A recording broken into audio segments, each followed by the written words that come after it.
Good evening, everybody. This is a call to order of the Aspen City Council regular meeting for February 27, 2024. Could we have a roll call for attendance, please? Councillor Doyle. Here. Councillor Guth. Here. Councillor Howenstein. Present. Councillor Rose. Here. Mayor Tory. Here.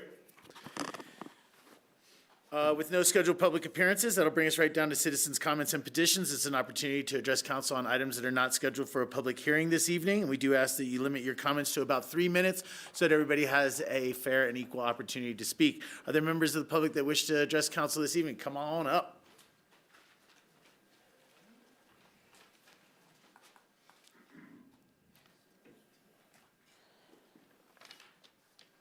Good evening, and thank you again for your time. I'm Patty Kravitz, a Centennial Homeowners Association board member, and it's been almost exactly a year since I first spoke at a city council meeting. And we are getting nowhere fast. This past November, Tori and Bill Guth had a productive discussion with several Centennial HOA board members at which a number of ideas were presented. All left feeling hopeful, with plans to have a follow-up meeting in December and continue an open, positive discussion towards a resolution. It has been 3 months with no further meetings.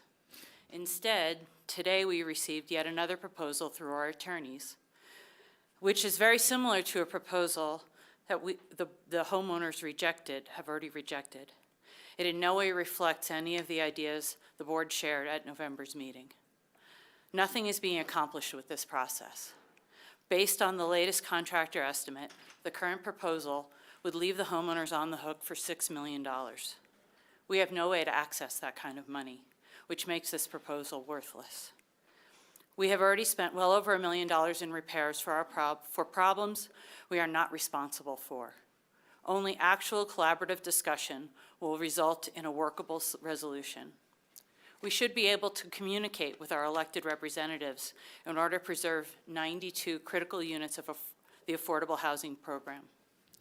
This lawsuit exists only because our homeowners are otherwise powerless. We are tired of paying our lawyers, and all taxpayers should be tired of paying yours. Should we expect to have productive collaborative meetings to reach a resolution, or the continued months of delay with one-sided proposals passed between lawyers? We would like to propose a mediated negotiation session with lawyers present.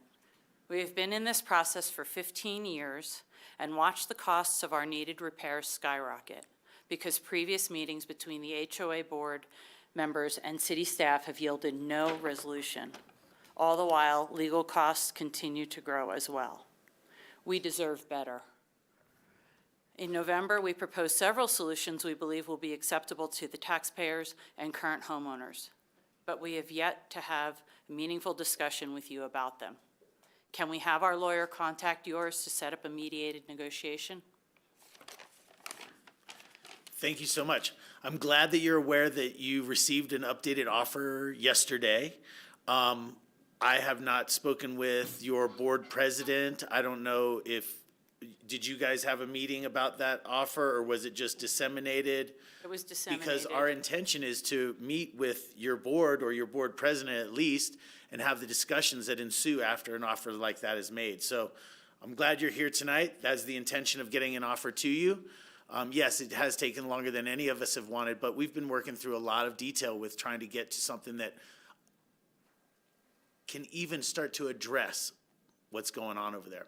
Mm-hmm. So thank you for being here. I hope, I don't know if you guys as an HOA board are going to get together before meeting with us again, but I'll be in touch with your board president to find out what he wants to do. I think we want to discuss all of the ideas that we have presented, not just this proposal. And that's the intention of it. Okay. But again, I mean, we've been working with your board president and a few other members. So hopefully you guys are all hopefully you guys are all coordinated as well. Absolutely. Okay. Yes. Thank you. Could I add a little color? Sure. From my perspective, I want you to know that I am trying. I totally empathize with what's going on there. I am trying, totally empathize with what's happening at Centennial, trying to put on my most creative sort of problem solving and negotiation skills. I feel like in our November meeting, we came up with some really interesting new concepts that were immediately shot down. We don't have a lot of choices, and yes, you did present options. Most of those options are not good for Aspen as a whole. And I say this as someone who genuinely feels your pain and understands what you're going through, but they put the community in a bad place and the APSHA system in a bad place. We disagree. I understand And that. that's why but we're proposing this mediated session. I don't think you're going to change my opinion on which of those things is bad for Aspen. And that doesn't mean I don't want to help solve your problems. Sure. I do, and I think the majority position was that many of those ideas are bad for Aspen and bad for the deed-restricted housing program. So Clearly, we have a difference of opinion on a lot of this, so I think that's why we need to have further discussions. I guess I would leave it with like, perhaps, it may be worth revisiting the conversations of some of the ideas that we proposed in November that are, I understand, a drastic departure from what you proposed, but would really help solve a lot of your issues and take a lot of this stress and pressure away from your lives. I get that there's some downside. There's downside to every single one of these potential solutions, if you want to call them that, or ways to address the problem.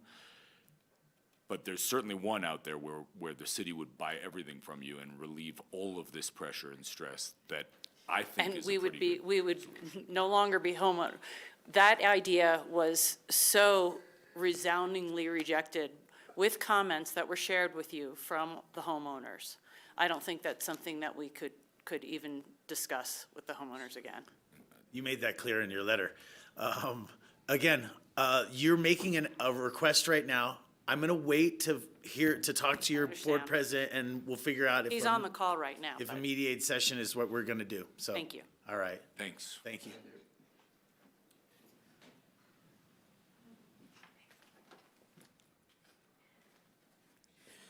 Hi, Ward. This is intimidating. You probably don't know me, but hi, thank you for having us talk.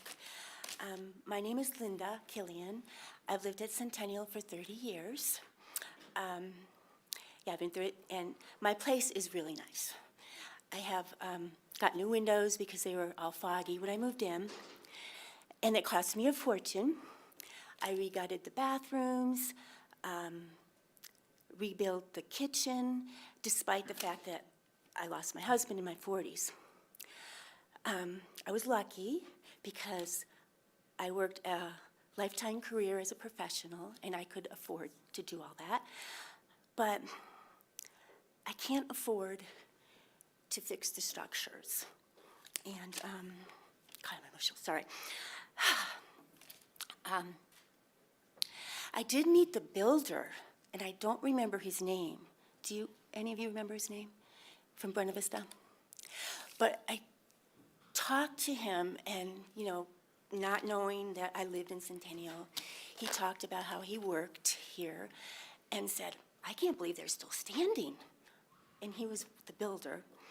But anyways, let me get back to what I was gonna say. Okay, it's the hardest thing to say. Living in Aspen is great. I love my life. I've seen a lot of changes.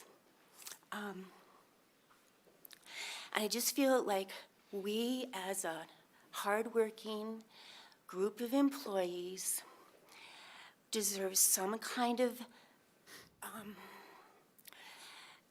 we don't have power because we're not billionaires. Not even millionaires, most of us.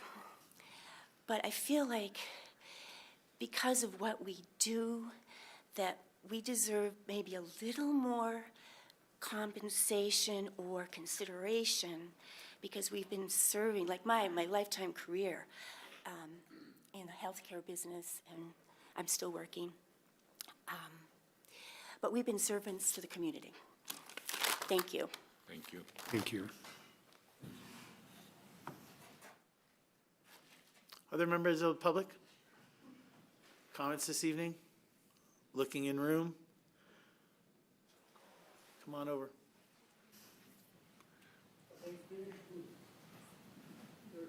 Never know, Steve.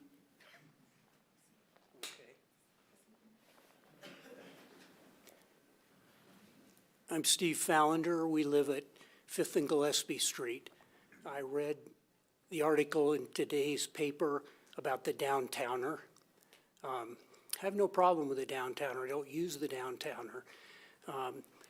I use the crosstown shuttle, which I don't know if all of you know what it serves, but it goes from the West End over to what the former Aspen Club and makes a nice big loop. My concern is that you talk about expanding the downtowner service, and there is a real problem with the in-town bus services not having enough employees to drive the buses all the time. And so we get regular cancellations of routes that we rely on. Before you expand any kind of service, I think you have to look not only at the dollars that it will take for you to expand it, but the people who can actually drive the buses. That's the route that we rely on. It's the only route that's near us without crossing Main Street. And I just hope that you will have the Transportation Department put a real effort into working with RAFTA to make sure that there are enough drivers, even when somebody calls in sick, to run the routes like the Crosstown Shuttle. I know it's not the only one that gets canceled. They shuffle people between that and Galena Street. There are other routes that they could shuffle between, but they don't seem to do that. So anyhow, it just frustrates me to see more conversation about expanding service in town without really serving the existing routes. Thanks, Steve. Steve, the Crosstown Shuttle came up in our discussion, along with the downtowner. When we talk about expanding service, we're not necessarily, bless you, just talking about expanding operations and that, but service area. It was a conversation that we were having. It all comes together on April 1st, when we will be having a more comprehensive transit and traffic conversation. The primary concern that I heard expressed from council was about coverage and service. So that is primary for us. We're not looking at expanding a downtowner service just because. What we're intending to do with it, if we do expand it, is to get better coverage for folks like yourself. But we did talk about the Crosstown Shuttle as well, and so you are in our thoughts. Yeah, I just want to make one other point clear, I guess. The Crosstown Shuttle runs regularly, just like all of the other city bus routes. You're supposed to be able to count on it. And for the most part, we do count on it. It also is it's a small bus, but it's a large bus compared to like the downtowner. And so if a couple of families or 3 families are getting ready at the same time, they can count on the Crosstown being there and having enough capacity. The downtowner does not serve that purpose. I'm aware. And on a busy day, there's no way that you can get the downtowner to I'm come. aware. I did not say anything about replacing the Crosstown Shuttle. I Just just making wanted to- sure there's coverage. Since We're aware. all of you are here, I just wanted to make that clear. Absolutely, and for council members that weren't seated last winter was when this really hit a high pitch, and it was indeed the Crosstown Shuttle that saw probably more cancellations than almost any other route. So Steve is coming to us not just on concerns from this year, but going back a year as well, so. If I may comment, I think a common denominator is that housing, the scarcity of housing for workforce is exasperating the RAFTA's ability to serve all of the routes that they have scheduled. I daily get cancellation alerts from RAFTA about the BRT that's been canceled. RAFTA's been doing a great job of trying to find housing, but it's, the downtowner is contracted out. We don't have to worry about housing. They have to do that. RAFTA handles operations for our circulators, but housing is the common denominator for a problem. And, if we had enough housing, there wouldn't be a problem with all the BRT service and the crosstown shuttle. If the downtowner can get drivers, then they're must be housed somewhere.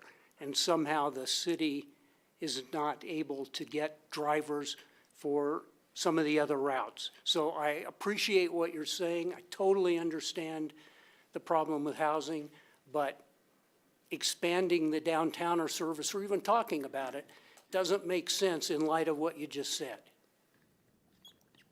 We'll wait and see on April 1st with a full holistic view of transportation and parking and from all of the different elements of that issue. Thanks, Steve. Thank you. Other public comment this evening?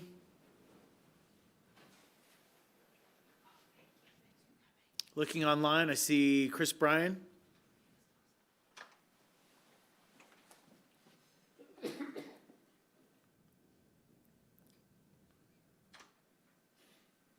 Can you hear me? Got you. All right, thanks. So I'd like to talk about the demolition allotments that you had a work session about yesterday. I already submitted a written public comment last week. Hopefully you've all had a chance to see that. I think there's some good news here that council might not be aware of that I'd like to share with both you and the community.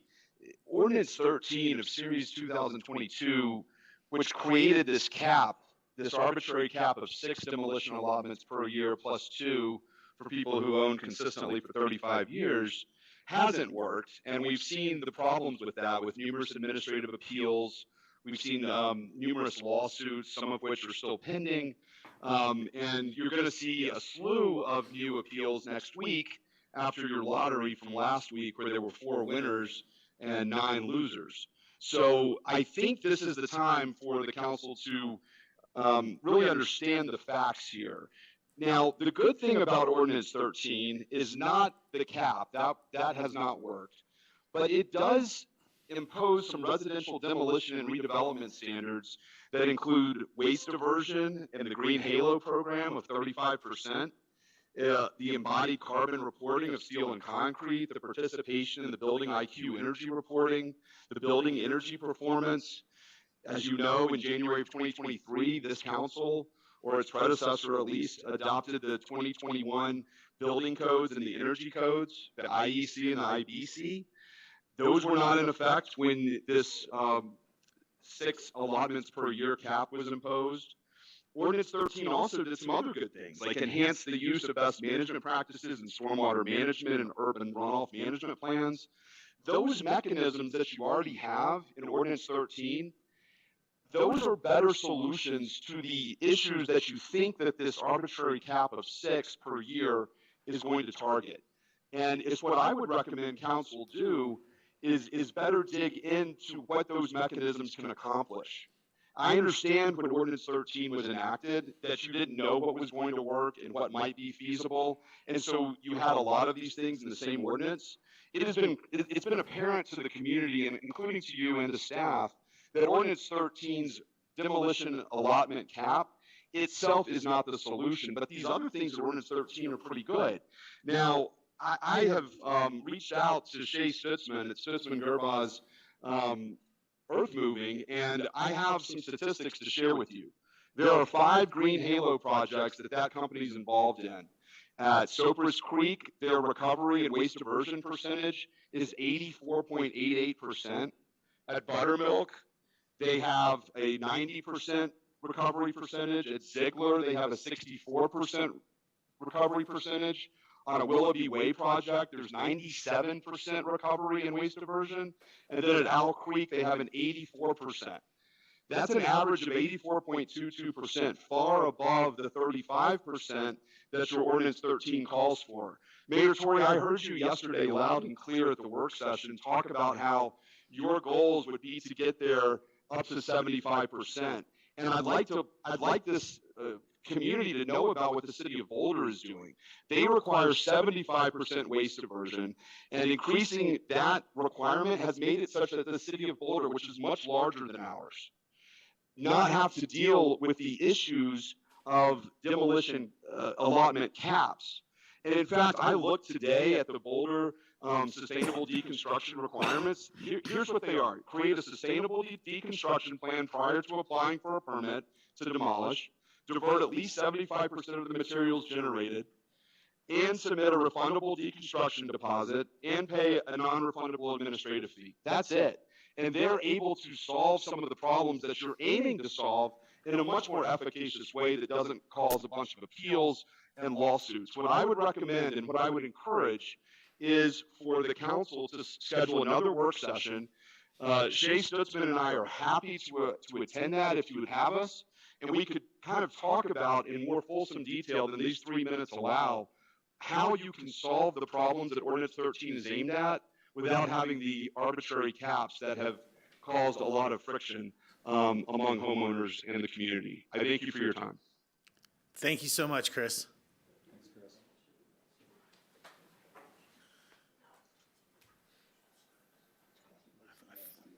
It is nasty out. I felt good. I think Chris almost agreed with me there for a second, but, all right, more public comment this evening? In room or online?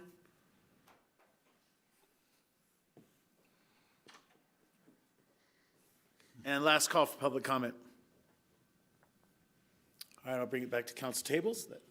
Opportunity for council members' comments. Sam, we'll start with you. Thanks, Tori. The first thing I want to start with is addressing the Centennial folks and saying that I would love to be part of mediation. I do think not only proposal-wise, but I think we have suffered from communication issues, and I think it would be beneficial to both of us to understand where we're coming from. I hope we come to an agreement. I'm looking for an agreement, but I also know that when we send you a proposal, you send us a proposal, and we don't get to talk about it face to face, it sort of ends up leading to a lot of like anger that is just unnecessary because we're not being able to talk to you face to face and let you know why and how we got to that proposal and why we feel hamstrung or whatever to get to where we want to be. So hopefully we can get that on the books soon, and I'd love to be a part of that. Another thing that I have is there's a Buckhorn Public Arts display at the Wheeler Opera House, 7:30 p.m. on Thursday. It was rescheduled from Wednesday to Thursday night at 7:30. There's supposed to be like an opera composition, and Buckhorn Public Arts does an amazing job with everything that they do, so that should be fantastic, and hopefully it can be a great community event. I wanted to thank the Goldbergs and everyone involved with Palm Tree Festival. I thought that went really well, and it's pretty amazing to see so many euphorically happy people at an event like that. Yeah, used that on purpose. So it's really nice. And then I want to give a shout out in our information packet. I'm heartened to see all the great work being done with the wildfire mitigation and home hardening by staff. That's really tremendous work that's being done and something that's very important to our community, especially after the incidents in Lahaina, climate change, and what Aspen can expect in the future. So the work being done there is truly phenomenal. And lastly, I'd like to end on a little reflection of how I tried to be productive as a council member. I wanted to thank the countless people that reached out to support me the past couple weeks since the February 13th meeting. I would definitely handle things differently in the future. I'm very thankful for the learning experience, and I'll be better because of it. And I honestly truly look forward to getting back to the issues at hand that affect the people of Aspen and continue to make this the best community to live in. So I hopefully some folks can empathize with me and then understand that it's a learning experience, and I'll be better because of it. So thank you. Other council member comments? Sure, Bill. Well, I was offering it to others, but. Go ahead. Thanks.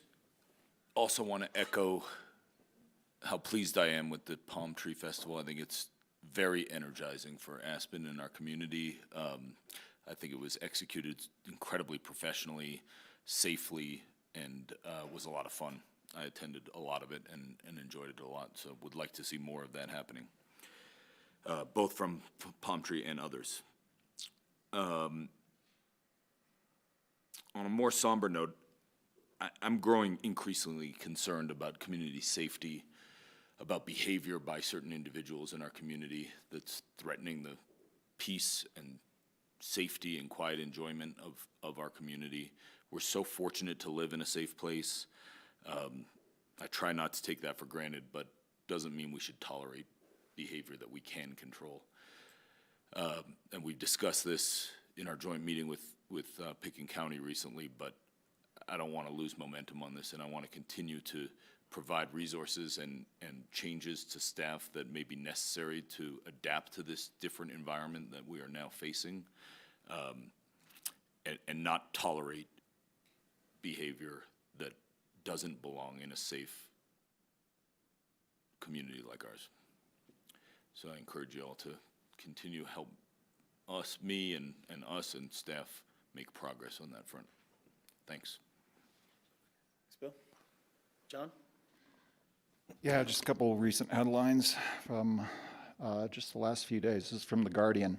February is on course to break unprecedented number of heat records over the coming days. Rapid ocean warming and unusually hot winter days recorded as human-made global heating combines with El Nino. The first 8 days of this month have been the hottest on record. Sea surface temperatures for 2024 exceed previous records by a huge margin.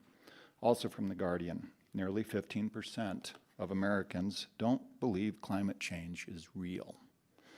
From the American Press today, study says crazy Atlantic Ocean heat, low Antarctic sea ice give glimpse of a much hotter world. Next week, the North Atlantic will have gone a full year of nonstop record-breaking sea surface temperatures. One of the scientists who released the study said, quote, "It's not record-breaking, it's blowing past records." Thanks. John Ward, any comments this evening? Just briefly, I'll echo other people's comments about Palm Tree. I attended Friday night for 2 hours. It's not exactly my type of event, but it was really well done, really well organized. I saw a lot of smiles. I didn't see any frowns.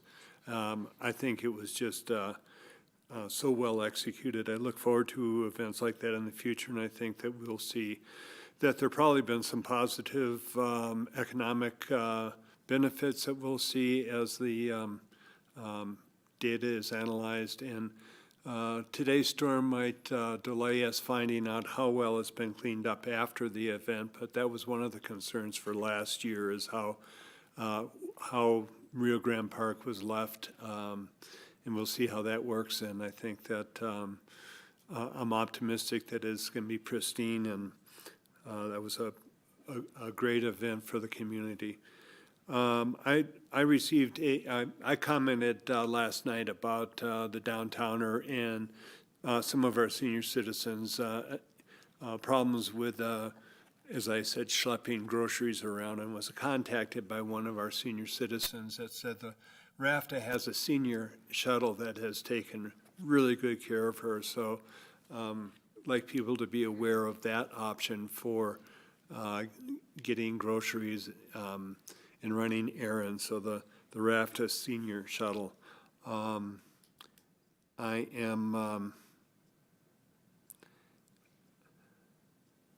I'm supportive of always having total respect for all that come before us, and I'm happy to hear that we're going in the right direction, and that no one's perfect at all times, and all people make mistakes from time to time in the way that they handle situations, and part of being human is to make a mistake, and part of being human is to learn from that mistake. So from a councilman's standpoint, I respect everybody that comes before us, whether I agree with it or the points brought forward or not, and it is an open invitation to come and address council on issues that are of concern to you. Thank you.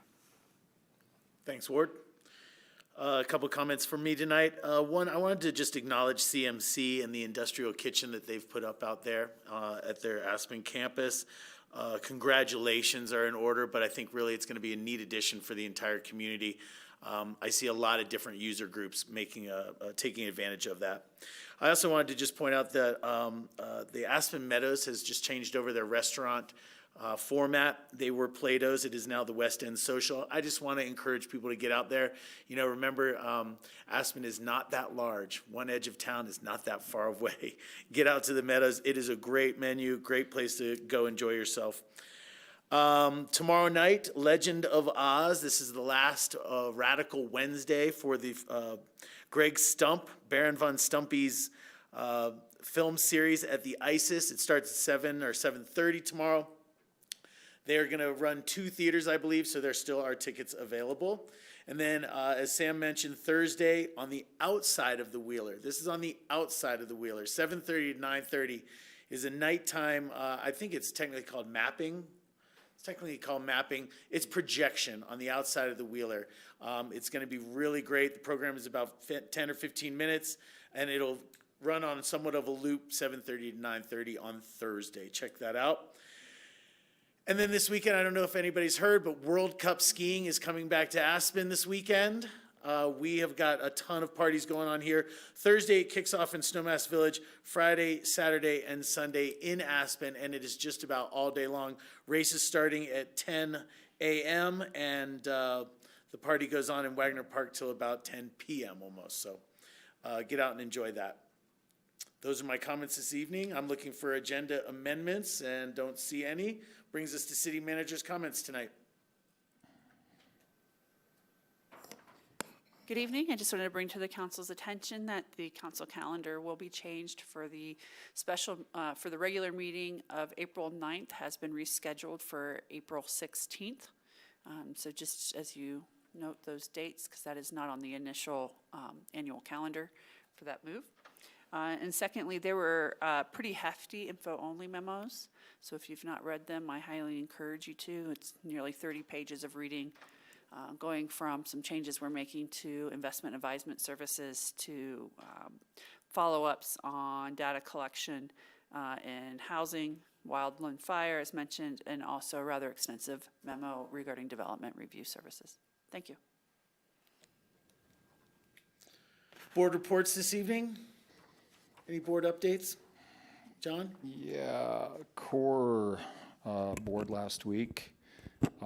We talked about program updates. Our heat pump projects went from 0 in 2019 to 15 in 2022 and 73 in 2023. There's been a boost in residential rebates for heat pumps. And currently, the CoA board is moving towards a donor-based funding system away from government funding. And I'd like everybody at the table to be aware of that. 2024 events, there's going to be something in mid-June at the Buttermilk Building, which is all-electric ski company developed building. Also, there was scheduled to be an Atlantic Aviation electric plane demonstration at Sardi Field. Sadly, that has fallen through for the time being. There's also a Coal Basin Deep Dive, March 11th from 3 to 5 p.m. I'll be attending, and County Commissioner presentation on March 25th. Also, Nordic Council last week. It is the 40th anniversary of the Aspen Snowmass Nordic Council. Aspen's fifth mountain.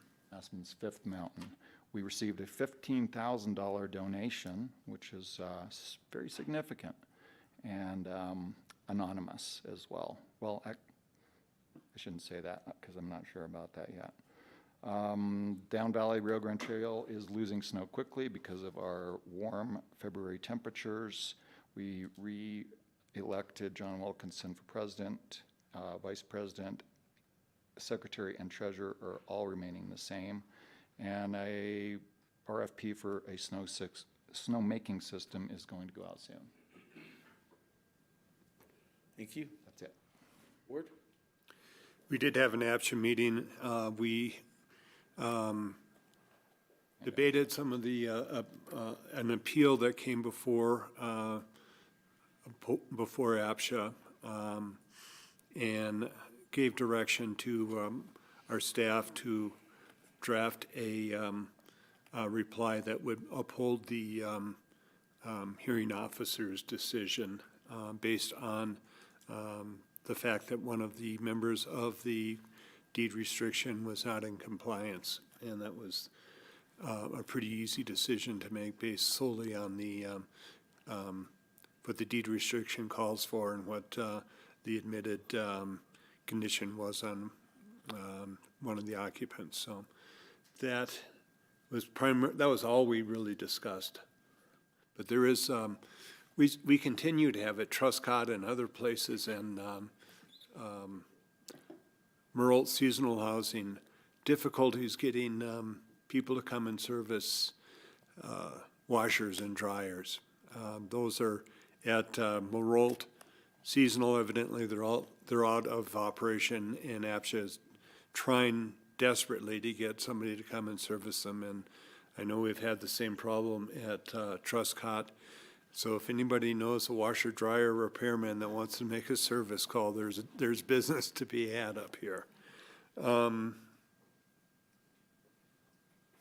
think that's all I have to report. Oh, I did attend a meeting, legislative discussion with CAST on a bill that Colorado Municipal League is planning on introducing, and we discussed primarily definitions of, it was previously rural resort job centers, and we recommended it be rural tourist job centers, tourism, because it reflects not just a municipality, but a whole sphere of influence from a resort area. But that bill has not been introduced yet, and there are some other that we had brief discussions on, primarily around housing.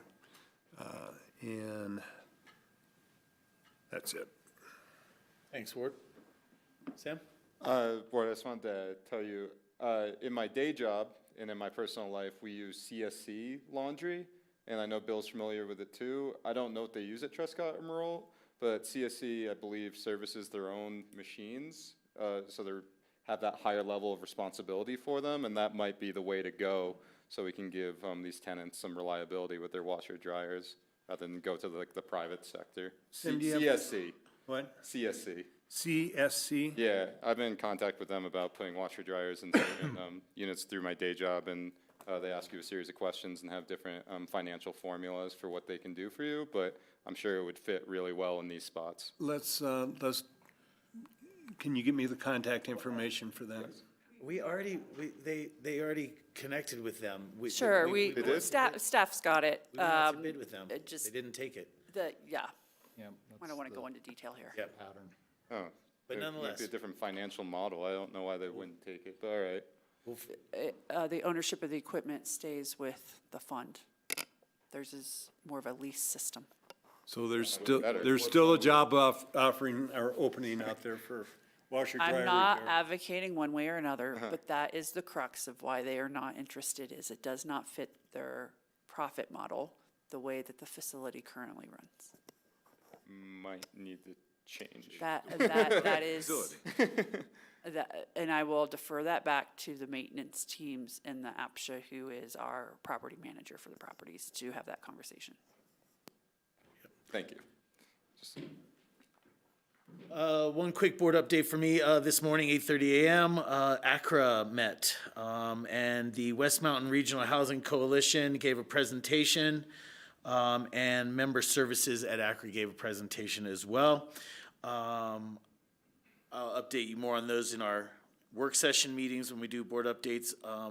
And then there was just an acknowledgement through board member comments about how Aspen has been and should continue to stay busy throughout the remainder of this month and March as well. So a lot going on. People are very thankful for it, but I know that a lot of people are also working extremely hard at these times.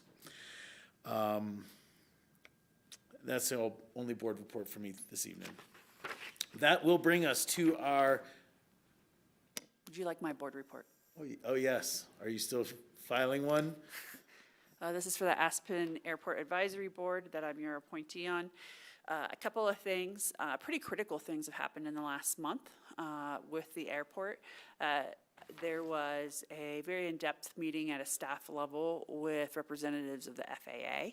The FAA was pretty articulate about what they felt was the necessary path forward. Doesn't necessarily match the common ground recommendations that were adopted by the BOCC. Enough so actually that I would say it's divergent from it. And so at this point, a couple of things that are really important have been announced. First is that the runway, if you're not aware, has some significant issues. It has lost its base. Reminds me of Main Street, quite honestly, in terms of the type of failures that they're having at the airport. The FAA will no longer pay for repairing that until there is a final decision on runway placement.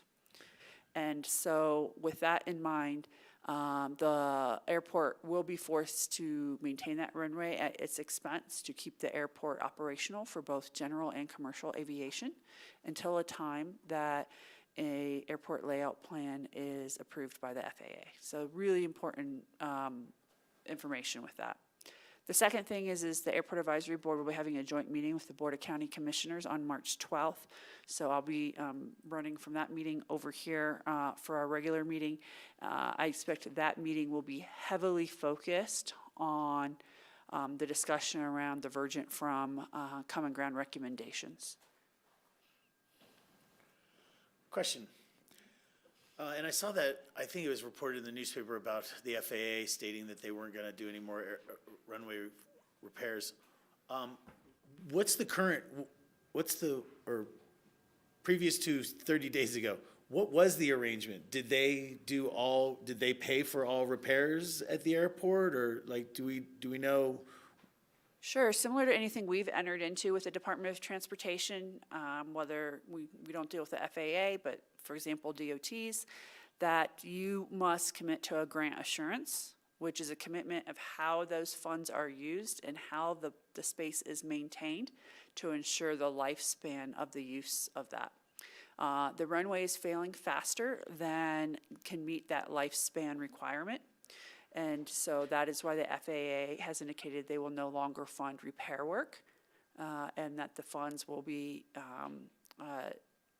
considered in the future when there is a final runway placement approved by the FAA. It's pretty substantial. This is not, in my opinion, this is a pretty substantial situation. What is at risk is that the county airport has multiple grant assurances already with the FAA. So because of that pavement failing prematurely, it will be the airport's responsibility to make those early repairs because of the shortened lifespan of the previous work. Thanks. Sarah, without getting into too much nuance here, can you share with us what your general position has been in your role on this advisory committee about the redevelopment of the airport? Again, without too much nuance, like basically what I'm looking for is, are you advocating that we should increase the distance between the runway and the taxiway and redevelop the terminal, or not, or something in between? Sure, so to be clear, the council's not given me specific instructions for my role on that. So using my professional judgment, I would say that the terminal building absolutely needs some modernization. We're not able to meet the basic needs of Homeland Security and TSA with the current configuration, as well as it just not having the capacity given the 30 to 37-ish flights commercial airline travel we may have in a day. Regarding the runway placement, I've been a bit more flexible, more about thinking, what does this community need 50 years from now in this airport? And the emphasis on maintaining commercial aviation as an essential piece of our tourism economy here, and what is necessary to do that under the confines of the FAA that require you to treat GA, general aviation, and commercial aviation the same.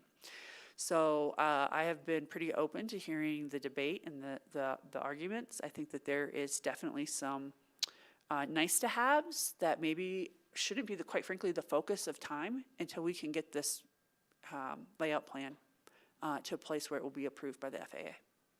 Thanks. And you're one of how many seats or voices on that committee? Oh, I think they have 9 voting members. I am a non-voting member. Non-voting member. I do think that it would be good to get a majority position from us on that direction. Might not be a good idea to do that right now, have that conversation right now, but if you can think about how to solicit that feedback from us, I think that'd be helpful for you to have in conveying that. Sure, I just need 3 of you to say you want to talk about it on a future work session. Give me an opportunity to prepare. There's a pretty in-depth airport update from the county brought to this body, at a joint meeting with the BOCC, and I'm sorry, I can't recall when that was. Yeah. My intent is not to get into the nuance of what specific widths things should be, et cetera, et cetera. But I do think, my position is I'd like to get this airport project done and advance it. So if the others share that view, or at least the majority of the others share that view, I think it'd be valuable for you to understand. Yeah, I'm one of 3 who would like to discuss that at a high level in a short amount of time in the future. Are there others?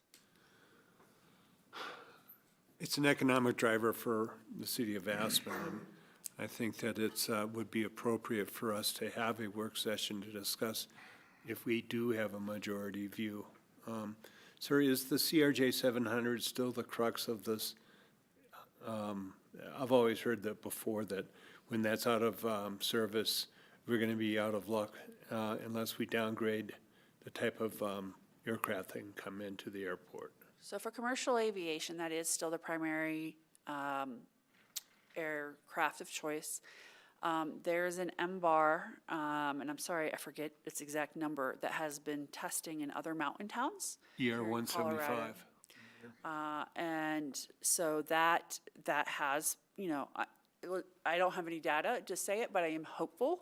It is tested for here, but we're, short of Telluride, I think we're the next most difficult airport to come in and out of, since we fortunately don't have a cliff at the end of our runway. That's really, as far as I know, I've heard rumors that they might be testing before winter weather goes away, they being I don't know which airline, and it would be in a plane that's not marked as an airline, to evaluate that. But I can reach out to our colleagues who monitor this for us closely through, what is it called? What's our airline partnership? I can't remember. It's Snowmass. No, it's Snowmass Chamber, Aspen. Stay Aspen Snowmass? Stay Aspen Snowmass is part of it. But through that, we monitor this pretty closely. And I can ask for an update from our contractor who supports these conversations at that group. Yeah, I've read that the 175 has issues in the summertime when the air is hot, but I would support having a briefing of, high-level briefing of where we are with the airport layout plan and what the, anybody that's had a tour of the airport and behind the scenes on the airport will understand that it's not adequate for the amount of traffic that it sees from the commercial aviation. So I would support a work session to have a discussion and a brief on this. I've been advocating for us to have some input on the airport for quite some time. What I'm also aware of, though, is that because it's a Pitkin County airport, there is a little bit of territorialism that goes along with that. So I would support learning more about it.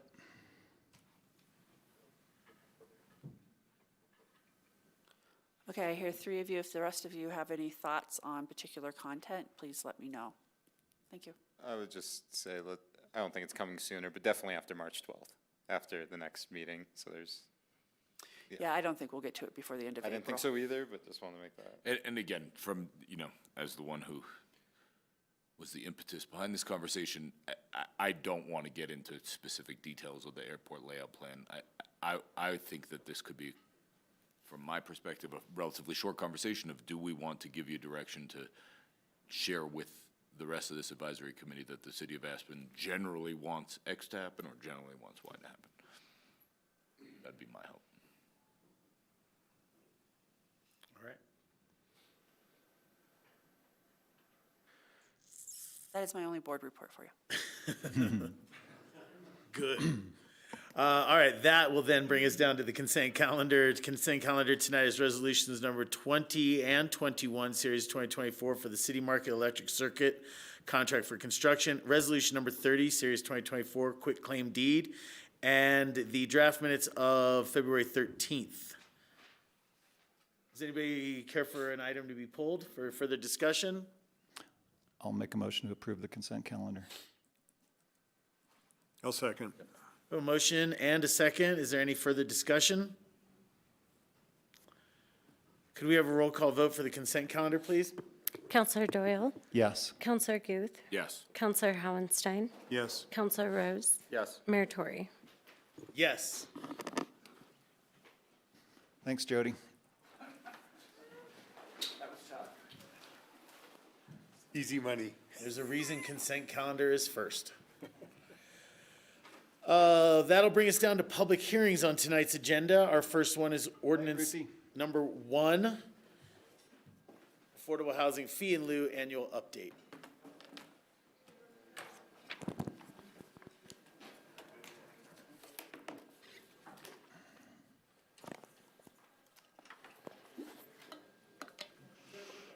Good evening, Mayor Tory and Council. I would like to share some slides for second reading, if that's okay. Please do.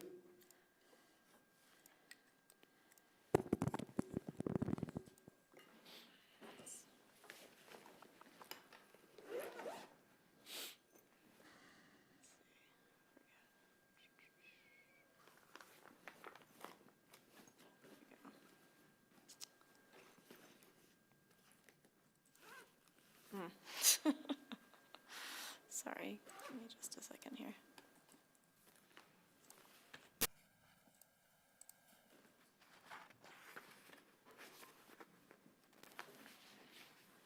Forgetting how to make it all the way big. There we go. All right, let me try that again.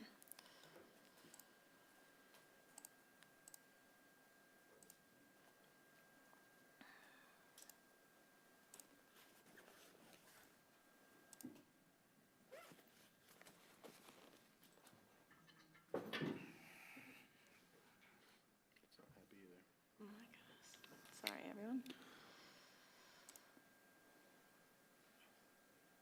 There we go. Okay, I think it's a little delayed. All right. Sorry about that. Oh, there we go. My computer's being a little weird. See each other. Yeah.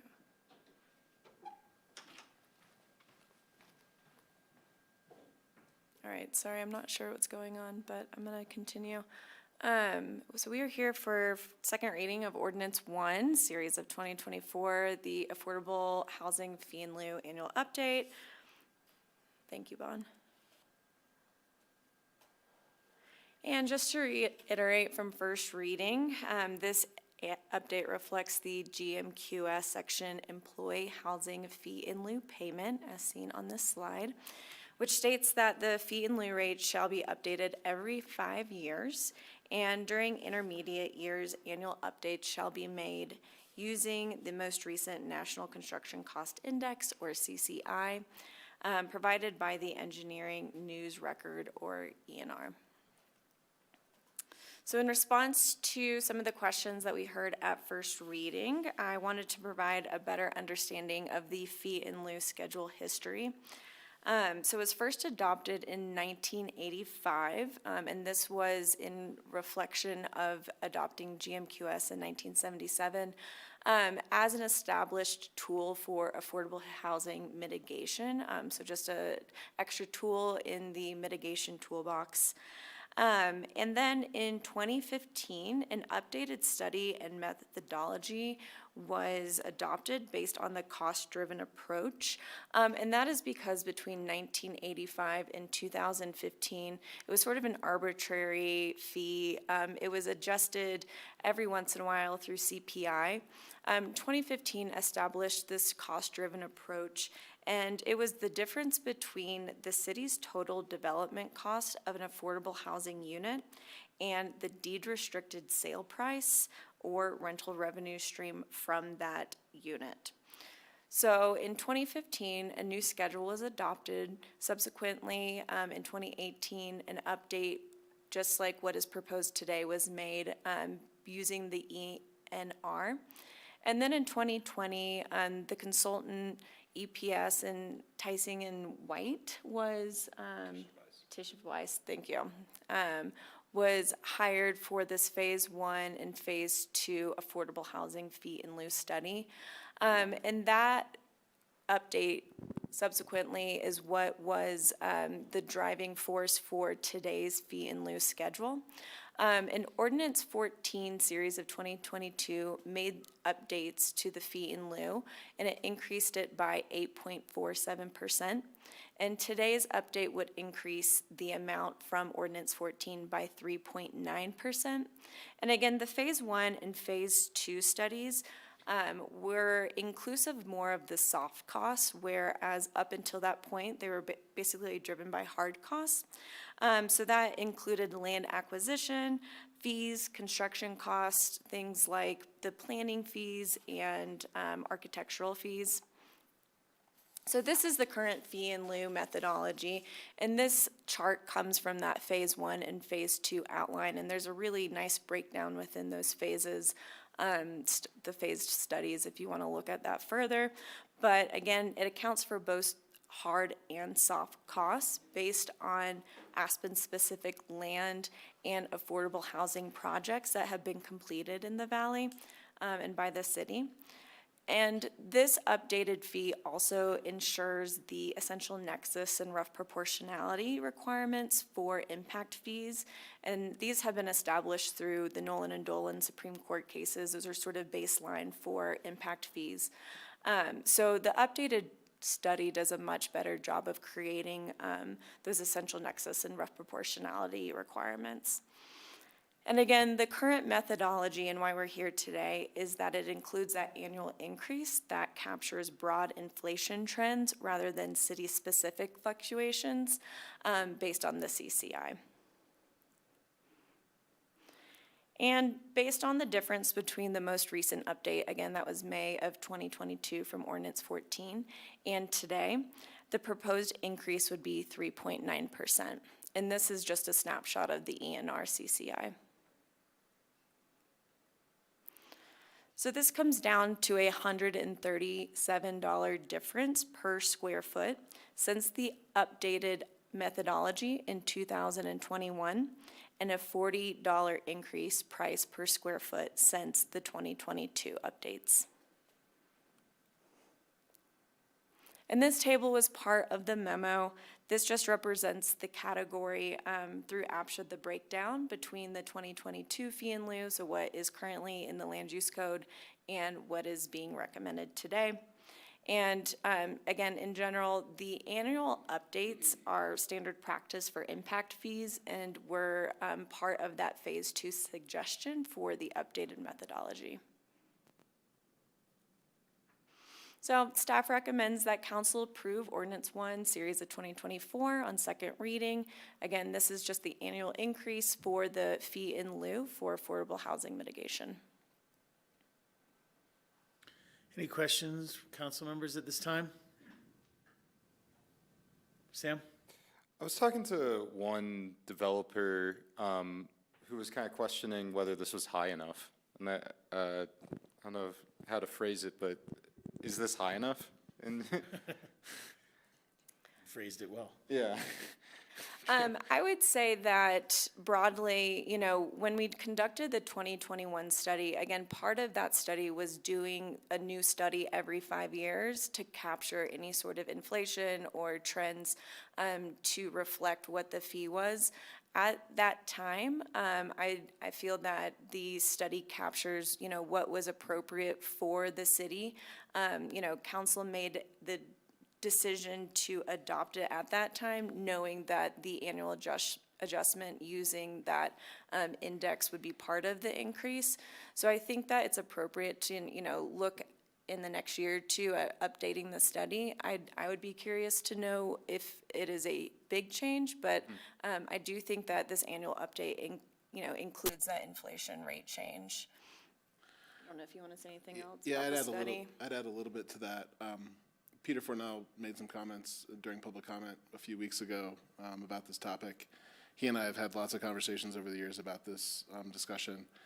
And I think there's other members in the community who feel similarly. I will say one of the challenges with this Fee-in-Lieu as it relates to the credits program and the value of credits and encouraging private sector development, because I think that's been the criticism that I've heard anyway. I think when impact fees are established, the reason why this Fee-in-Lieu sits in the code is to serve as one of the important bases for the entirety of the mitigation program. It's one of the things that we have to do, continue to update along with employee generation studies. The numbers are created for that purpose, and the credits program is an unusual thing that I don't know of another community that has the same mechanisms that we have related to the credit program, but we can't create the Fee-in-Lieu to artificially support the credits program. We can't include, for example, kind of rates of return that private sector developers would desire to make a project, for them to pursue an affordable project rather than a market rate project, for example. And so, I certainly appreciate those comments. I've thought a lot about them over the years. But the real purpose of the Fee-in-Lieu is to make sure that we're fairly, and I would also say conservatively, evaluating the cost of land and construction costs. One of the criticisms of the C&R number that we use is it's a national number. I don't think anybody on staff or anybody in the community thinks that what's happening nationally is reflective of what we see here in the Roaring Fork Valley and specifically in the Upper Valley. We know that these costs are of a different scale. But trying to capture those in a reliable way from year to year, or even over 5 years, like it was a doozy of a project 5 years ago when we used actual costs. And so I certainly have heard those comments. I think there's a good question around it, and it's just a really, when that same number is being used by both sides of the supply and demand equation within our development context, it's a difficult thing to try to sort of land on the right number. I can say that the methodology that we created is conservative. I think it's reflective generally of actual projects that have happened in Aspen's past, land acquisitions and construction projects that we've got good numbers on, both from private sector and public sector. But I don't know that they're reflective of some of the crazy things that happen in our cost realities here. Yeah, especially looking at the price per square foot, and I know it all goes into an equation, but I also know in the free market there's nothing available for that price per square foot. So it just makes this interesting. So maybe that study down the line and looking at this again, and trying to get local CPI versus national might help. I mean, I will say one of the things too that's at the basis for this is, like, we thought we were doing pretty good with the numbers that we got, but they were 2019 numbers when we did this, and the world blew up in 2020, 21, 22. Yep. And so I would imagine when we redo this study in a year or two, that we'll see a reflection of that. Okay, thank you. One follow-up to that, just out of curiosity more than anything else. The $1,202 per square foot number, I think it was 1202, right? Yeah. And the 1242, are those inclusive or exclusive of land basis cost? What? Of land Inclusive. cost. Inclusive. Yeah. And this is based, That 1105 number was kind of the starting point where we looked at actual projects. And so we had some private sector numbers for some small projects in town. We had numbers from from Lumberyard in terms of land acquisition, like some hard numbers. Most of our construction numbers were from city projects and the housing partnership projects. I did get one private sector developer to give us some construction numbers on one project. And so it was a combination of those numbers that landed on that 1105. And then the 1202 was the increase that we did in 2022 with Ordinance 14, and then 2024 is with this 3.9% increase. Got it. So Sam, the one thing I think is worth understanding is that what that number is intended to be is a cost to create deed-restricted affordable housing, not the cost to purchase free market. I know, it's just the gap between it is, and try, Right, I but don't. it's two very different things, it's apples and Oh, I oranges, believe in that. my mind, so. Like the subsidy is, yeah. Right, but it also sort of excludes the supply and demand pressure on free market, so. That's what I meant. Just was curious about that. Thanks for the nice presentation. This is a public hearing on ordinance number 1. Are there any members of the public that wish to speak tonight? In room or online?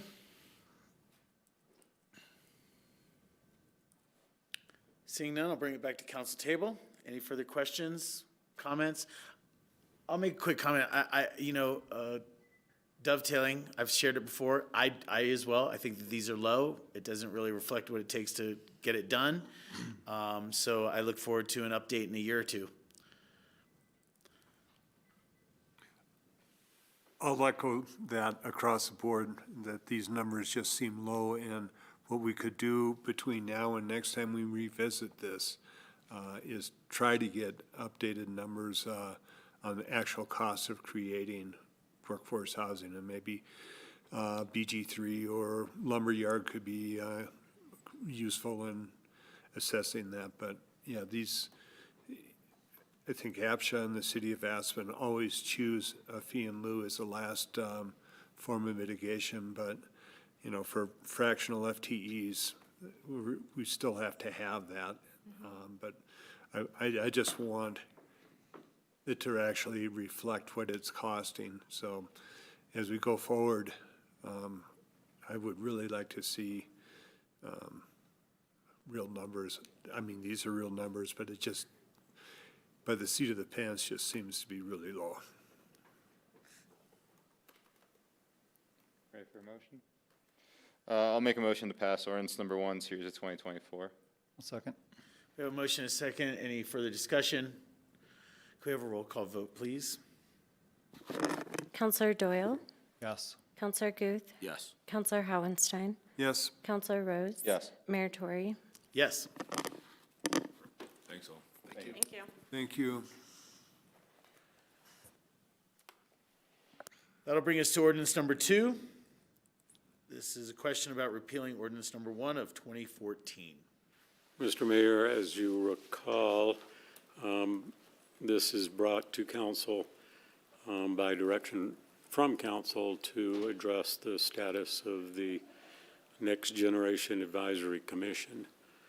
At first reading, there was some comments that about strengthening the statements regarding council's desire to keep those members of that generation involved in boards and commissions, as well as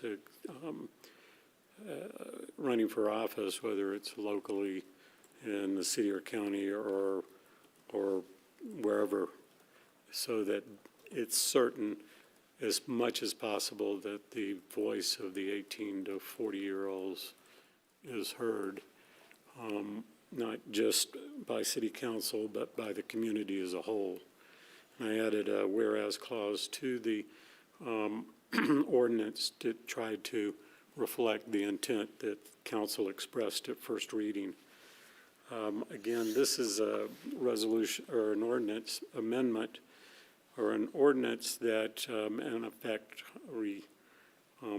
repeals the previous action that created the Next Gen Advisory Commission, and it would therefore disband that with, again, the encouragement that all members of that generation continue to be as involved in recognizing that the city council and others in the community will continue to hear their voice.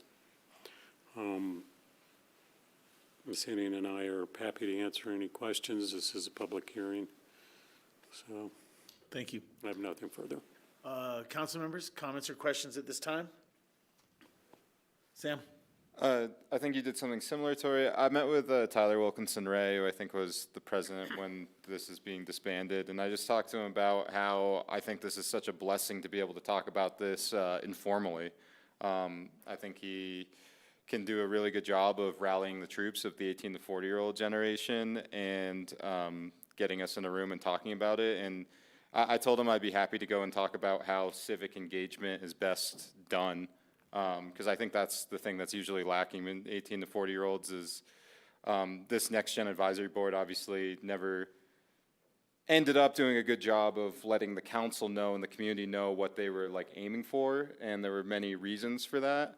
But one of the things I told him is, you know, you don't even think about like how to email individual council members or how to call or how to do things like go to public comment and certain like things that I think goes beyond the 18 to 40-year-old generation, but like the community just doesn't know how to necessarily get in touch with us, even though it seems obvious.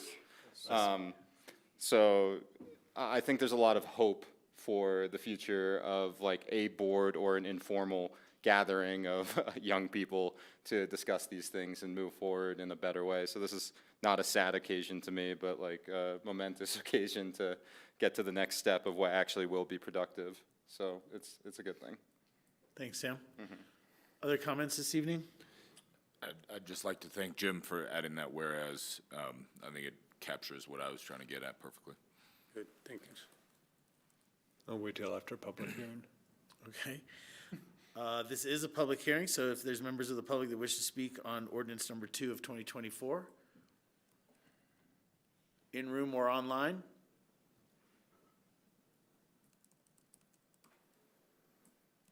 Seeing none, I'll bring it back to council table.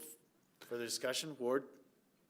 Yeah, my comment on this is that I welcome all age groups. I don't discriminate by young or old, and that I think it's better for that age group, 18 to 40, not to have the constraints of what open meeting laws and the ability to meet without having to have a public notice and to have a free exchange of ideas through an informal channel of emails instead of being under the auspices of the city council or the city government. So any group of people, any individual that has comments, their comments are welcome and encouraged whether you're 18 or 80. So encourage everybody to become involved as much as possible in government and communicating your thoughts and your beliefs to city government. So I think this is probably a good move to free up discussion in that group without having the constraints of open meeting laws. Thanks, Ward.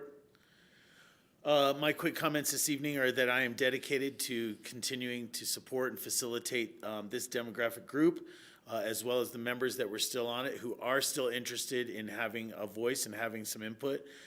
To that, I've reached out to them to say that I would attend any next meeting that they seem to want to have and be present for that. So I'm going to be working with Tyler to make sure that this continues forward because there is some great energy there, but it should work a little bit better without some of the constraints that are on it right now. And as Ward was just saying, that goes for any group. My intentions are to be at the Senior Center next Wednesday for lunch. So it goes from any age and all ages. That also is reflected in the email that I sent to you guys recently that said that I'm working with the high school to actually get a student representative to be able to present to council on items that they want to talk to us about. With that, I'll make a motion to pass ordinance number 2, series of 2024. I'll second. we have a motion and a second. Any further discussion? Could we have a roll call vote, please, for ordinance number 2? Counselor Doyle? Yes. Counselor Guth? Yes. Counselor Howenstein? Yes. Counselor Rose? Yes. Mayor Tory? Yes. That'll bring us down to action items this evening. The first one that we have is Aspen Public House Lease Amendment Request.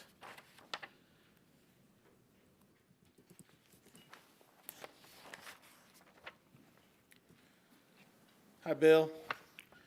So let's see, just so that we are all on the same page, we, a little while ago, received a request letter from Bill Johnson, who is the owner-operator of the Aspen Public House. In the request letter, I believe it was a request to provide lunch service June 1 to September 30th. And then outside of those dates, weekend lunch service through the winter, but not during the weekdays unless the owner-operator wanted to do that. That was the original request. Since that request, then we had a revised request. So I think the revised request was for a suggestion of taking off May and November. Do you want me to, basically, the revised request was just walking back to the winter weekday lunch and saying, I think,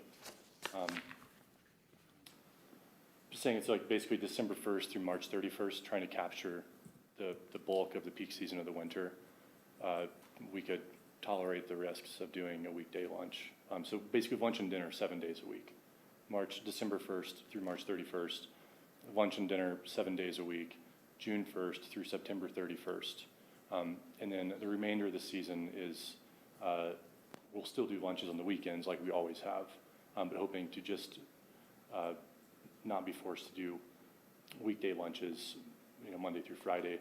And also just saying that like that, what I'm outlining is just the minimum mandated by the lease. And all I'm asking for is the discretion to make it, to be able to make that choice during the off-season weekday lunches. That's it. And if town is busy, and if we have the staffing capabilities, certainly we can do that. We're just asking to not be forced to do that. That's all. Okay, so then to be clear, it would be no weekday lunch service April and May, October and November. Correct. Okay, but weekend lunch service Yes, sir. during those. And then full service December 1 to March 31st, 7 days a week, June 1 to September 30, 7 days a week is the proposal at this time. Okay.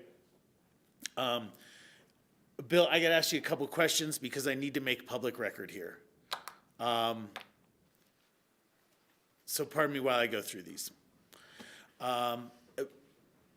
When you responded to the RFP, was your response to the RFP to be open 7 days a week for lunch and dinner, except for the 28 days that's allowed for closure of the facility? Was that the original? That was, you'll have to forgive me, that was quite a while ago. I know that I was optimistic. I mean, we did breakfast, lunch, and dinner for the first year that we were open. And we, up until COVID, we did lunch and dinner 7 days a week. And we're just having that data, at this point, we kind of know what works from a break-even standpoint and what doesn't. And so I'm not trying to give a vague answer. I just don't remember the exact original It's okay. intent, You're answering it. I mean, that was the lease agreement. So it was 7 days a week, lunch and dinner, except for the 28 days of closure. You actually came into it and were even more aggressive and doing even more service than that. You did breakfast.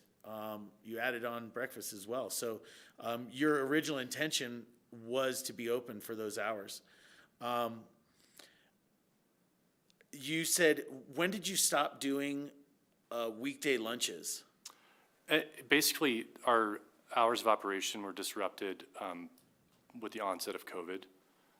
And we had discussions with the city at that point to say, hey, we aren't in compliance with the lease. It's not feasible right now. And we did open back up for lunch and dinner 7 days a week that summer. And then the onset of construction from the city with the Wheeler building pushed our hours back into like instability again. And that, as I'm sure all of you are aware, the construction went on for a lot longer than anybody had anticipated. But we cooperated the entire time. Granted, we did get rent abatements during the period of the construction, but I still, you can look at it through my lens. I had to lay my staff off a couple of times entirely through that process. And this summer, we did go back to lunch and dinner 7 days a week. We operated that all summer. And we tried to push through October, but the drop-off of decline in business the first week of October, like I think we averaged 14 guests a day between noon and 4 p.m. Monday through Friday, the first week of October. I understand how that would lead you to not want to be open. So a couple of statements, a couple more questions for you. I sit here now as supportive. Number one, I'm supportive of the Aspen Public House. You see me over there plenty of times. I love it over there. When you're open, I love it. I'm supportive. You want to be closed April, May, October, November. I get it. We can wade into these waters. We'll see what other council members say, but I do have a couple things that I need to point out. And again, this is for public record. The rent that you are afforded at a city-owned facility is at a discounted rate for a couple of reasons. One is because we want to keep those prices low and not put you in a position of trying to keep up with the high rent, but also for local service. And to have that place open, it is owned by the public, so it is supposed to be open for them, and that's some of their expectations. Being closed in the shoulder seasons is exactly not that. It is exactly not serving the local population. It is indeed targeting the high seasons, like you said. So, I have a little issue with that. My questions around it, are that all restaurants struggle with doing as much business as they want. All restaurants struggle with staffing. These are the challenges that restaurateurs see in their way of success. I know a lot of other restaurants that are open for lunch. There are others that are coming online even for lunch right now. So it's just hard for me to just say, oh, it doesn't work at the Wheeler. The Wheeler is a beautiful historic building. You guys do a great job. The food service that you've been doing has been great. It has wonderful views. It has a lot of advantages over other places that I think really can make lunch work. I don't understand why it doesn't work. I do think that there might be some improvements. Last time you were here, you talked about concept. Maybe how your operation is now, that it doesn't lend itself to lunch. But that's something that I think can easily be overcome. And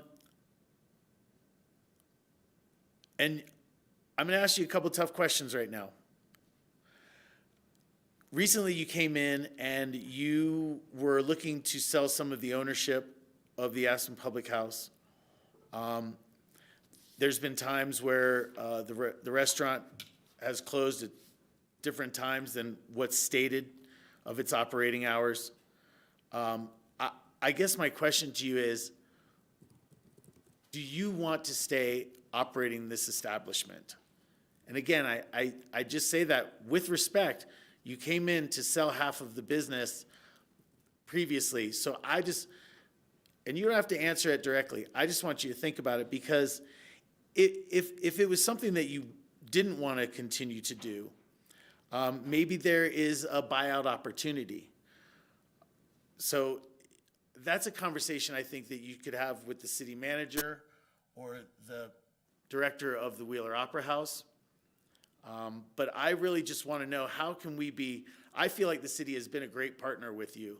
And so how can we support you in getting where you want to be? Like I said, I think there's the opportunity, if that was something that you wanted to pursue, to allow you to continue to operate, but perhaps there's an opportunity for an RFP for a new operator that would give you a buyout for your investment. That's not my preference, but I just want to make sure that you're aware that that's available if that was something that you wanted to pursue. And the last thing I'll say is,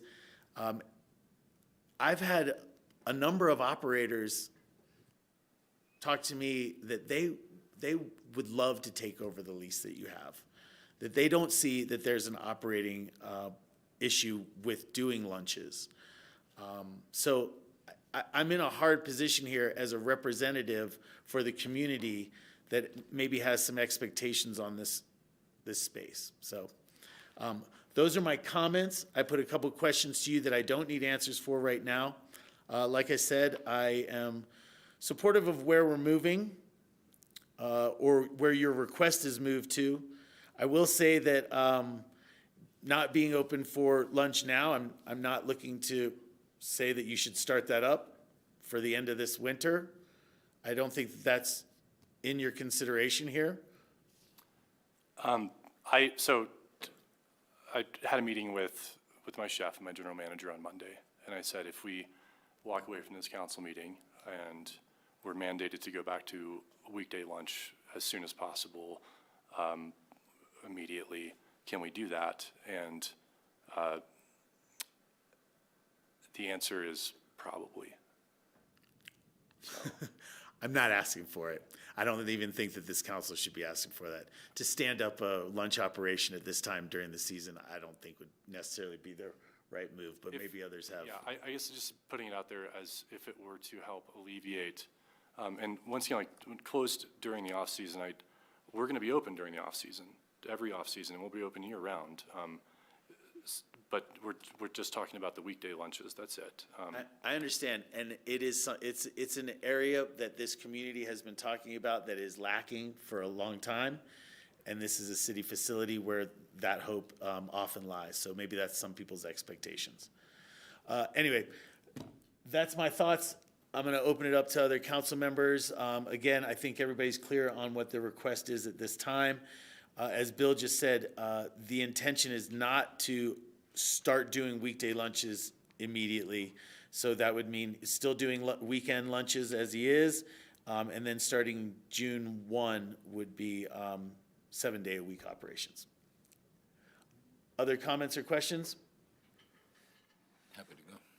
Sure, I'll start at this end this time. Thanks. Bill, thanks for being here. Tori, I understand a lot of your concerns. And I understand how you're being defensive of the community's interests and respect that a lot. You asked the question, you don't understand why he can't make it work. And given that I have some experience in the restaurant industry in this town, I'm going to venture a little guess here, and Bill can chime in and let me know whether he agrees with me or not. But, I think that if Bill had menu prices that were in the $50, $60, $70 range, which he does not, last I checked, I think he could subsidize the losses that he experiences during those weekday lunches in the off-season. I think what it comes down to is, yes, he's getting a subsidized below-market rent, and he's delivering generally on what he promised the community, both from a price standpoint and a product standpoint. But he just doesn't have the margin to absorb those losses like other restaurants do, particularly with this concept and style of service that he's providing to the community. So I think that's ultimately what it really comes down to. Do you agree, Bill? Disagree? Is there anything you want to add to that? Yeah, the affordable nature, definitely. I mean, like we crossed the finish line. I think I outlined this in the last couple of discussions, but usually we run like a sub 5% profit margin. So the margins are always razor thin, and yeah. Yeah. Well, so I think I would just add that Bill and I barely know each other. We've had conversations relating to this topic. I've frequented the restaurant several times. I think he does a nice job. I think he's been a good partner for the community. I don't think you were forced to make this request of council. Correct me if I'm wrong. Did anyone say you've got to come in and ask council because you're doing this anyways? So, it was addressed, I think, through the city manager that it was kind of time to take a look at the lease and see what. That is accurate. The provision of the lease for operating hours for year 2 and beyond required a noon to 8 p.m. opening 7 days a week, with the option for 28 days of full closure per year. Got it. So I we've won't been, give Bill full credit for coming here on his own volition without being nudged at least. But at least you're not fighting the city on this. You're not waiting for someone to try to evict you or sue you or default you on your lease. And so I think that deserves some credit and some mention.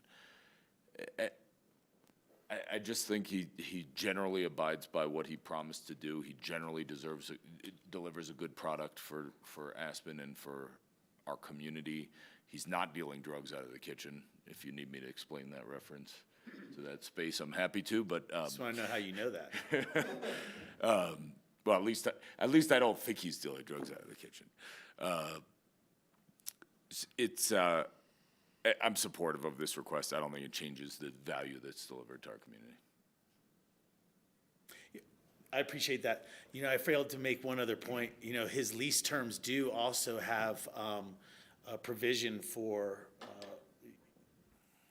with the low rent, there is I don't know how you describe it, a back end system for the city. If there's a break point, the city then, so, it also is, to me, again, it's 4 months. It's 4 months of non-lunch service, 5 days a week. I too have restaurant experience in Aspen, and I've talked to others that have a lot more than I do. So there are just issues around it, and that's kind of like why I was outlining all of my thoughts here, is because this is a delicate balance. This isn't my place. This isn't my space where I get to rent it to whoever I want. I didn't make these terms. I didn't agree to this lease. I don't even own the space. The community does. So I'm just in a position where I'm trying to get the best return for the community as I can. Sam, comments? I'll start by saying I'm supportive of your request. I'm glad we're doing this in public, and I wanted to just note that this off-season will be an experiment in some sense. We got a lot of public comment, so I'm really happy about that. And every single public comment via email was supportive of you, your business, and your request. So that speaks volumes to me. And if there are any issues, I would expect the public to hopefully come to us and let us know that this operation is not working. But I do not expect that. But that option's always there, and there's always room to adjust further if this does become an issue, but I don't suspect it will. Thank you. Thanks. Ward or John, any input here? You've got a couple folks at the table that have already expressed some interest in being supportive.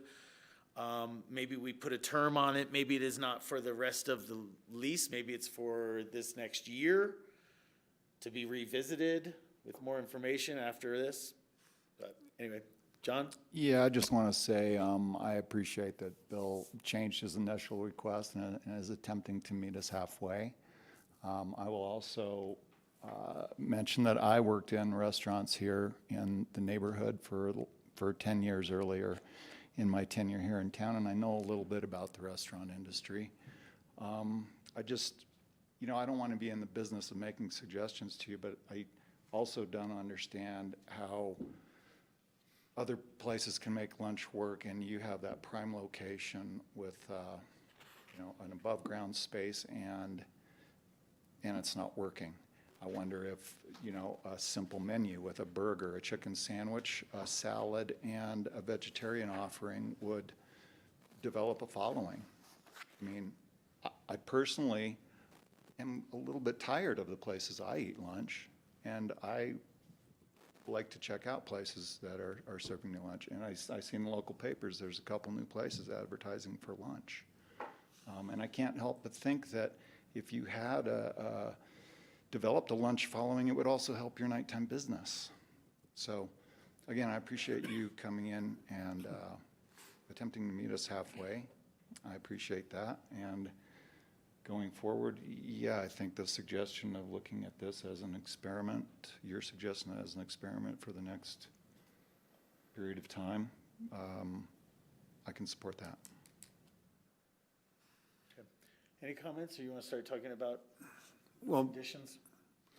Yeah, my comments are along the lines of what Tori's were, that you freely entered this lease, and that lease has terms of when you're going to be open after the the second year and beyond, open at noon to 8 p.m., 7 days a week. You have 28 days that can be, that you can be closed.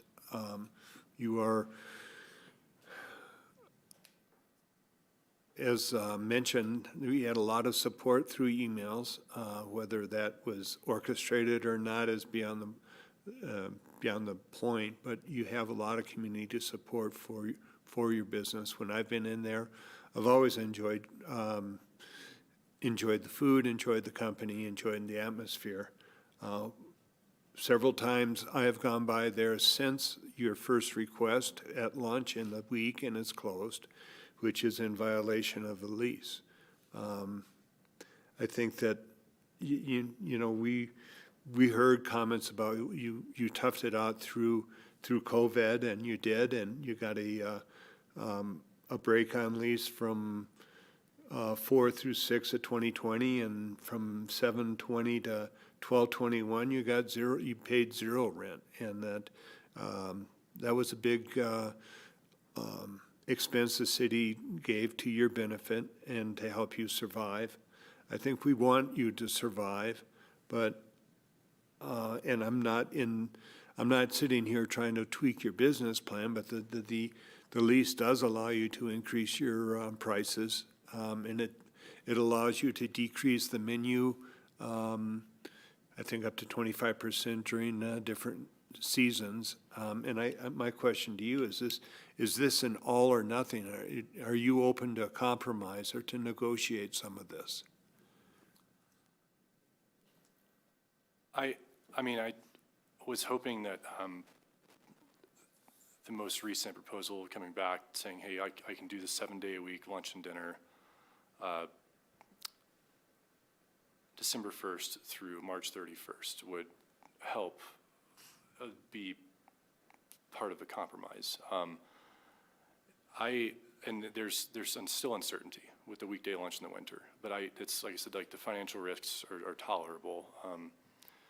The weekday lunches, when there's just no demand, and it just seems like a community-wide thing. It doesn't seem like it's a problem with my restaurant, just necessarily. I don't know. It's hard to say I could compromise on something when I feel like it would slowly bleed me. It might take a year, it might take 2 years, but it would push me to a point of insolvency. That's a hard concession to make. My intent is not to do a negotiation session here in public, but I wanted to gauge your willingness to compromise or to see if there's a solution somewhere between what you want and what I would like to see is you open during the off-season for lunch as your lease stipulates and you agreed to. So if there's, I mean, if you don't get what you want, you're going to continue to be closed at lunch and in violation of the lease. And there are provisions for in the lease for if you're in default or in violation of the lease, which I don't want to discuss here. The lease is public. It's on the website. It's public information. If you're open to negotiation compromise, I would welcome that in an executive session where we could bounce different ideas off. But without having some kind of lunch service for those 4 months, I want to hold you to the lease and to the public good because you are paying a third of the market rate for rent. Other people are at a competitive disadvantage because they are paying full market rate. And if we could work on, I mean, I'll just throw something out. If you paid full market rate, I wouldn't object to you being closed 4 months out of the year. I think that, but since the city is, you agreed to this, the city being the citizens of Aspen have the right to get a benefit for the reduced rent that you're paying. And I understand that you've stated before that rent is a small percentage of your costs, but there are other options that might be available. And if you're willing to discuss and negotiate with our staff and come up with some kind of a compromise, I would welcome that. One quick follow-up question. I think it'd be helpful, Bill, if you could succinctly as possible describe some of the things you have tried in the past to make lunch service work in these really low demand times. I mean, we run, I think, one of the more affordable menus in town, and so I to have the conversation of our rent is below market rates, you have to acknowledge the other part of that is the reason for that is so that we can offer food at below market prices in town. And so my competitors might be at a disadvantage because they're paying market rate for rent, but they're also charging significantly more for similar portions or different menus. So I would put the question back to Councilman Haustein that what, is it more important that I'm open for lunch 7 days a week year-round, or that I serve affordable food and maintain the affordability aspect? The feedback that I get from customers and locals is that the prices are more important than our hours of operation, and that's where we're seeing diminishing. So I'm sorry, I'm not answering your question. I apologize. No, I'm glad you said that, but maybe answer my question. Yeah, I mean, we've in the past we do like our locals lunch special. We do a shot and a beer special. We have tried to run, I mean, we sell food for, like I said, I think more affordable than other places in town, but we'll make it even cheaper in the off season, which further pushes our margins down. It just doesn't seem, and maybe it's something that I am missing. I don't think that's the case in the years into it. There's just not the demand. There's not the foot traffic for it. It doesn't, when we're only seeing like less than 20 people come in for lunch in a 4-hour period. But you have to build that business. It doesn't just happen. You have to build it. And in preparation for this whole conversation over the last couple of months, I've reached out to restaurateurs, and some of the feedback I get is that they're actually busier in the day than they are at night. And that's from a wide variety of people that are serving lunch and dinner. Listen, this is not the table for us to get into this. This council can offer you as many helpful hints as we want to, but that's not going to get us anywhere. So let's take care of the business that is at hand tonight. The first question for council members: do you all support Bill not opening for weekday lunches from now until June 1? I need a, Yes. No. Yes. Okay. I'm going to say yes. I'm going to say yes because, like I said, standing up a lunch operation right now would definitely be a drain. It is a business that you build. I don't think that it's in any of our best interest to try to stand that up now. It's March 1st. You're talking about 6 weeks at the most of viable business for a startup like this. So, okay, we're there. So we can move on from that. You're open 7 days a week throughout the summer. You get to next off-season, what was it? Your date was October 1. For this year, same straw poll.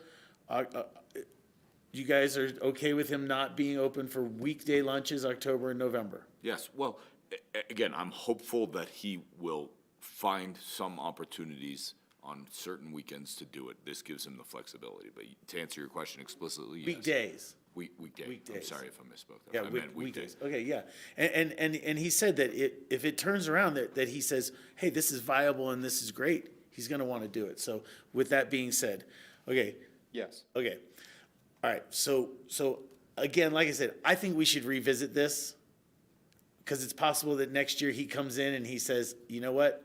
I want to be open a little bit more in the off seasons, like you were just acknowledging. So if there is a way for us to allow the request for this calendar year that we get back around this same time to have another discussion about next year. Okay, so I want to make sure I understand. There is a majority that's willing to consider an amendment to the lease for now until June 1st, weekday lunch. Weekend lunch, no weekday lunch. Weekend lunch, and the same for, what was the date, September 1st through? October 1st. 1st through December 1st? November 30th, whatever, yeah. Okay, November 30th. Correct. Correct. I can bring back a resolution to amend the lease for this year, and the resolution can also say that it will be revisited, a year from now, or no later than a year from now. And I can have that to you at the next council meeting. John? To be clear, so that means full-time lunch from December 21st, 2024 until? No, December 1st. I'm sorry, that's what I meant. December 1st, 2024 until? March 31st. Okay. 2025.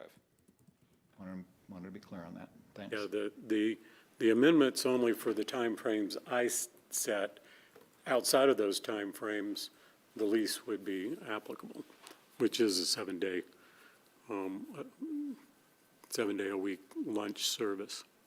So yes, And that is the case. Bill, I would encourage you to explore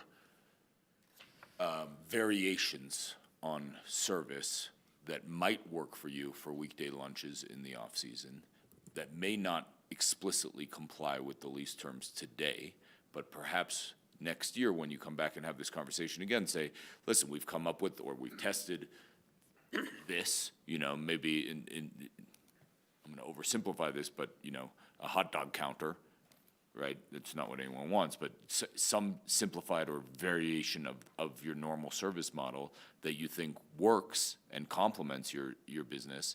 And you can say it either works or it doesn't work. And I've tried this, and either that's something we'd be willing to do moving forward, or we even tried that and it doesn't work.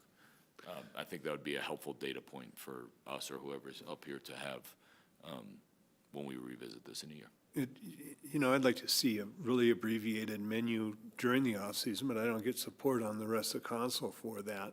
I know when I came to have lunch last week and you were closed, I went to New York Pizza, and they had over 20 people just in the time I ate a salad. So I know that there is a demand for lunch service during this season, during the week, and I think there's probably a demand for it in the off-season, and if the direction the council is going is that they're going to allow you to be closed in the off-season 4 months for lunch service during the day. I would like to see you try to build a business with a really abbreviated menu that you offer a burger, a salad, a vegetarian meal, just a really basic lunch, and see if that works. But, if you're going to be closed anyway, we're not going to find out if that's going to work. And I'm sorry, I didn't know you'd be so disappointed, but again, building that business, it's just not right to get them going right now. It just wouldn't. Yeah, I wouldn't support starting now until, the end of this, maybe the end of summer. But to look at reinitiating lunches in the off season further down the line without giving you a full year, maybe a summer period, but not to force you to start lunch service right now. I appreciate that. I think there's consensus that it doesn't need to be all or nothing, right? Like, we'd love to see you try maybe something in between, even if that's not what the lease says today, is like, now you have the breathing room to not be forced to be open and to give you hopefully some financial flexibility to experiment with some other things. You've heard some suggestions up here. Maybe it's, you do Wednesday to Sunday and you're closed Monday, Tuesday, or something like for lunch only. There's all sorts of permutations that you as a creative and incentivized business person can and should come up with, but, contemplate it. You got some breathing room now. All right, we'll have a resolution come back to us. We'll have one more conversation about this. We'll see that in 2 weeks. The 12th, that's the next meeting, right? Yep. All right. Thank you. Thanks, Bill. Thanks, Bill. Thanks, Bill. All right, let's get on to our last item of business this evening is our action item, which is the board and commission appointments. I have a listing here. We had 5 boards that we were interviewing for in our most recent go-round. I want to start off with Kids First. Kids First had 4 applicants: Julia Doxey, Michaela Idhammer, Ramona Brulin, and Alexandra Berry. Kids First needs 1 regular member. I'll remind you that Michaela is reapplying, and the other are new applicants. I will start off by asking if there is support for Michaela Idhammer returning to the Kids First board. We'll start with her. I support that. Yes. Yes. And yes. 5. Okay, so we will reappoint Michaela at Kids First. Then I want to go. Sorry to interrupt, Tori, but there was an incredible slate of applicants for that board, and not an easy decision, but Michaela has just done a wonderful job for our community and in that role in particular. So, again, sorry to interrupt, but I did want to pay my appreciations for all who applied and who all were willing to serve on that one. It was such an amazing group of people. Completely agree. We also pointed out in the interview process there that there were a couple other spots that are opening later this year. That's right. We do encourage them to reapply because they were all very, very good applicants. And also along the lines of invitational to continued engagement from next-gen people that although these other 3 stellar applicants did not receive an appointment at this point, for them to continue to be involved, and these are public meetings, and thank them all for their interest. And don't know yet if I think Jessica and was it Stefan are coming up in June and in August, so stay tuned. Thank you. The next board that I'll go to is Open Space and Trails. We had 4 applicants. We had Adam McCurdy and Julie Hardman are both reapplying for regular positions. Howie Mallory is also reapplying for our joint with the BOCC appointment. And Charlie Tarver was also an applicant, but he also applied for HPC. So I would start this off by just asking council members if they would support returning Howie Mallory to the joint position and returning Adam and Julie to their regular positions on Open Space and Trails Board. Part of the reason I say this is because Charlie is actually pretty well versed in both Open Space and Trails, but also HPC, where he has had interest for many years. So I would like to see, he is the only applicant for an alternate spot at HPC. HPC is in need of members. So I'll start with Open Space and Trails and just say, do council members support Howie Mallory, Julie, and Adam returning to the board? Yes. Yes on all. Okay. Then to follow that up, do board members support Charlie Tarver as being appointed to HPC? At this time, it is for the alternate position. Yes. No. We probably need a roll call vote to make sure we have that clear. Yeah, I'm looking at Jim because he's pushing his microphone. Yeah, I agree with Sarah, although I didn't hear what I was checking something with Nicole, so. But I understood somebody, the head nods were not unanimous? We do a roll call on HPC for Charlie Tarver, please. Okay. In a second. I didn't even ask for it yet. Did you have some, No, I was just trying to catch up. I would recommend a motion. Okay. So the Open Space and Trails is clear. So my question to board members is about supporting Charlie Tarver for the alternate position at HPC. I'll make a move to support Charlie Tarver for the alternate position on HPC. I'll second that. We have a motion and a second. So, Sam? Oh, I thought she was doing it. Yes. John? Yes. Ward? Yes. Bill? No. I'm a yes. That brings us to another two boards that have one applicant for both boards. The first one is Building Code Board of Appeals. This needs 3 members. We had Stephen Knipe and Ben Rose apply. And then Ben Rose was also applying for the LLA. And I'm going to start in reverse here. I'm going to start with the LLA because we had Ashley Gilroy and Ben Rose both apply for LLA. And I would make a motion to appoint Ashley Gilroy to the LLA. I'll second. Thank you. We have a motion and a second. Any further discussion? Yes, is that for the regular position or the alternate? I would say for the regular position. My motion is for the regular position. Yeah, I have it in good faith that he'd want to be a regular member somewhere, so it's unfortunate the Board of Appeals doesn't meet that much, or maybe that's fortunate, but this is fine with me, just to place people in regular spots, so yes. I appreciate that.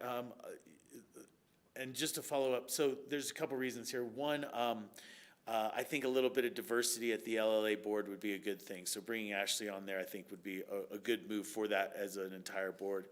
And then the second thing is that the Board of Appeals was scheduled to meet on an item just recently and were unable to. So they do need these members in order to get their business done. So they may not meet regularly, but they're meeting now. All the better. Any further discussion? So the motion and the second were to appoint Ashley Gilroy as the regular member of LLA. I'll go around again. Yes. Sam? Yep. John? Yes. Ward? Bill? Yes. And I'm a yes as well. And then we would look at Building Code Board of Appeals. I would make the motion to appoint Stephen Knipe and Ben Rose to the Building Code Board of Appeals. I'll second. We have a motion and a second. Any further discussion on that item? And I'll go around and ask for confirmation again. Yes. Sam? John? Yes. Ward? And Bill? Yes. And I'm a yes as well. Did you need any others done by official motion and seconding? Or you're going to bring these back to us, aren't you? I'm sorry? Will you bring these back to us in a resolution, or you want to just take care of it now? I would take care of it now. I think that's what we tend to do, so I would go back and. I'll go back and do it again. So I would make an official motion to reappoint Michaela Idhammer to the Kids First Board. Second. I have a motion and a second. Any further discussion? Let's go around. Bill? Yes. Ward? Yes. John? Yes. Yes. And Tori is a yes. Open Space and Trails, I make a motion to reappoint Adam and Julie to 2 regular positions and seek reappointment of Howie Mallory for the joint position with the county. Second. I have a motion and a second for the discussion. None. Bill? Yes. Ward? Yes. John? Yep. Sam? Yes. Tori? Yes. Got everybody? I mean, is that everything? I believe it Think was. so. So we do not need to bring this back as a resolution. I'm just looking at the clerk for record keeping.